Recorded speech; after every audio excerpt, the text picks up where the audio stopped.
Assalamualaikum warahmatullahi wabarakatuh. Selamat siang. Om Swastiastu, Namo Buddhaya, Salam Kebajikan. Perkenalkan, nama saya Fransina Devani Simomora dengan NIM 0540346669. Dalam video ini saya akan menjelaskan secara terperinci alur sidang perkara pidana di Indonesia. Dan saya mengambil peran sebagai penasihat hukum. Selanjutnya saya akan mensimulasikan tugas dari sesi keempat. Penjelasan alur sidang pidana. Alur sidang pidana dimulai dengan tahap pra-persidangan, yaitu pelimpahan berkas perkara dari penuntut umum ke pengadilan negeri. Sidang terbuka oleh majelis hakim, lalu masuk ke tahap awal, pembacaan surat dakwaan oleh jaksa penuntut umum. Surat dakwah ini wajib memenuhi syarat formil dan material, di mana JPU mendakwa terdakwa dengan pasal-pasal yang relevan seperti pasal 340 KUHP, Jukto 338 KUHP dalam kasus pembunuhan. Setelah dakwaan, terdakwa dan penasihat hukum berhak mengajukan eksepsi atau keberatan. Jika ada eksepsi, JPU memberikan tanggapan eksepsi dan hakim akan mengeluarkan putusan sela untuk menentukan apakah perkara dilanjutkan. Apabila dilanjutkan, kita akan masuk ke tahap pembuktian. Tahap ini adalah inti persidangan, di mana dilakukan pemeriksaan saksi dan ahli untuk menguji kebenaran bukti-bukti. Tahap pembuktian ini diakhiri dengan pembacaan surat tuntutan oleh JPU. Dilanjutkan dengan pembelaan dari penasihat hukum.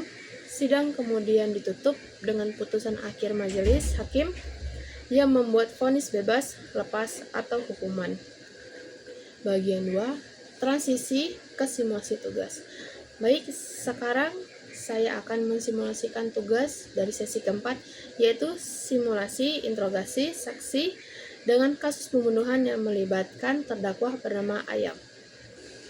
Saudara penasihat hukum, silakan ajukan pertanyaan kepada saksi beruang. Ingat, pertanyaan harus relevan dengan perkara. Terima kasih majelis. Selamat malam saudara saksi beruang. Dalam berita acara pemeriksaan atau BAP, saudara disebutkan bahwa Anda adalah kekasih korban bebek.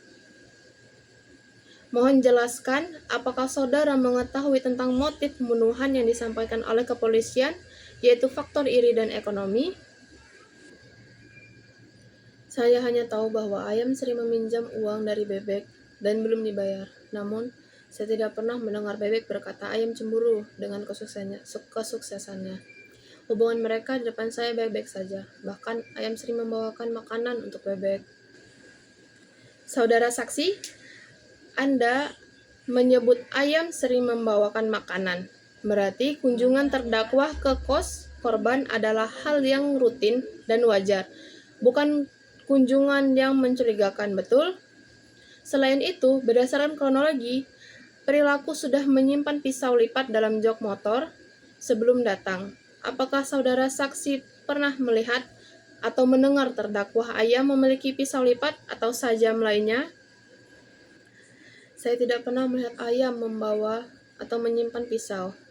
Saya hanya melihat Ayam membawa tas ransel dan helm seperti mahasiswa pada umumnya. Baik.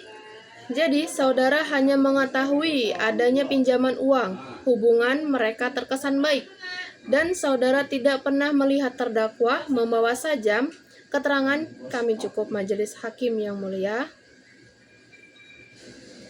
Surat eksepsi atau nota keberatan, nomor perkara PDM strip 45 garing Romawi 2 strip garing 2024 garing PN titik BDI kepada yang terhormat Majelis Hakim Pengadilan Negeri di Bandar Lampung. Identitas penasihat hukum yang bertanda tangan di bawah ini. Nama Fransina Devani Simomora, pekerjaan advokat atau penasihat hukum dengan alamat kantor UT Saud Waituba. Bertindak untuk dan atas nama serta sebagai penasihat hukum terdakwa. Nama lengkap Ayam, tempat tanggal lahir Lampung 12 Januari 2001, dengan umur 23 tahun, pekerjaan mahasiswa Universitas Bumi, Prodi Bahasa Sangsekerta. Alamat Jalan Melati nomor 45 Bandar Lampung. berdasarkan surat kuasa khusus tertanggal.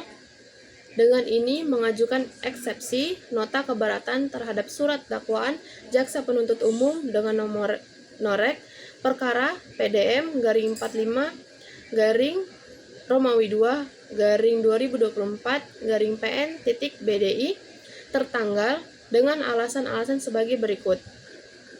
1. Keberatan formil atau tidak jelas dan tidak lengkap. Dakwaan jaksa penuntut umum menyebutkan adanya perencanaan sebagaimana pasal 340 KUHP. Namun, deskripsi yang disajikan hanya berupa persiapan alat atau pisau. Dan motif ini adalah iri ekonomi. Perencanaan dalam pasal 340 KUHP haruslah jelas mengandung perumusan waktu, tempat, dan cara pelaksanaan yang matang. Dilakukan dengan tenang setelah ada waktu yang cukup untuk berpikir. Dakwaan jaksa penuntut umum tidak menguraikan kapan, di mana, dan bagaimana dakwaan merumuskan rencana pembunuhan secara utuh dan matang, sehingga tidak memenuhi syarat formil dakwaan sebagaimana pasal 143 ayat 2 huruf B KUHP. Yang kedua, surat dakwaan kabur. Identitas barang bukti tidak jelas. Dakwaan menyebutkan adanya barang bukti berupa laptop, MacBook, dompet, dan ponsel yang diambil pelaku. Namun, perbuatan ini tidak diuraikan secara terpisah sebagai tidak pidana pencurian pada pasal 362 KUHP atau pencurian dengan kekerasan pasal 365 KUHP. Ketidakjelasan ini membuat kabur apakah pengembalian barang adalah motif, akibat, dan tindak pidana lain yang didakwa bersama. Ketiga, keberatan material. Unsur-unsur dengan rencana terlebih dahulu pasal 340 KUHP tidak memenuhi berdasarkan uraian jaksa penuntut umum. Perbuatan perilaku lebih tepat dikualifikasikan sebagai tindak pidana pembunuhan biasa atau pasal 338 KUHP.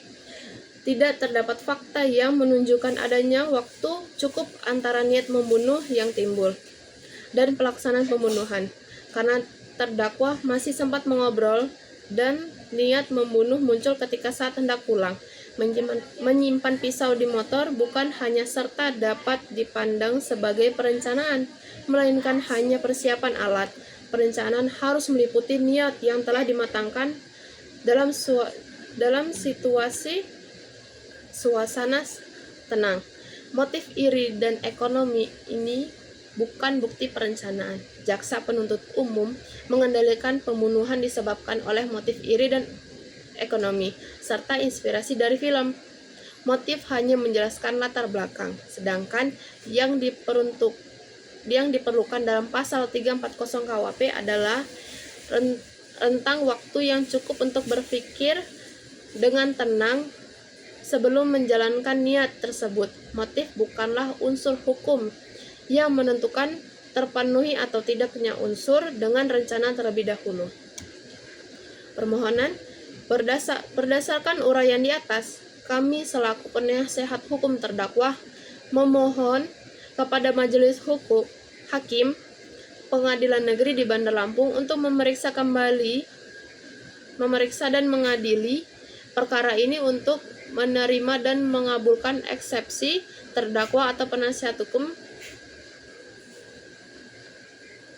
untuk seluruhnya, menyatakan surat dakwaan jaksa penuntut umum norek perkara PDM garing 45 garing Romawi 2 garing 2024 PN titik BDI batal demi hukum dan setidak-tidaknya tidak diterima. Memerintahkan jaksa penuntut umum untuk memperbaiki dan menyusun kembali surat dakwaan yang jelas, cermat, dan lengkap. Membebankan biaya perkara ini kepada negara. Demikian eksepsi ini disampaikan atas perhatian kebijaksanaan Majelis Hukum yang mulia. Kami mengucapkan terima kasih. Bandar Lampung, 31 Oktober 2025. Penasihat hukum terdakwa Devani Simamora, tertanda tangan. Demikianlah penjelasan rinci mengenai alur persidangan perkara dan simulasi peran saya sebagai penasihat hukum dalam tahap pemeriksaan saksi. Semoga presentasi ini memenuhi kriteria tugas yang diberikan. Terima kasih perhatiannya. Wassalamualaikum warahmatullahi wabarakatuh.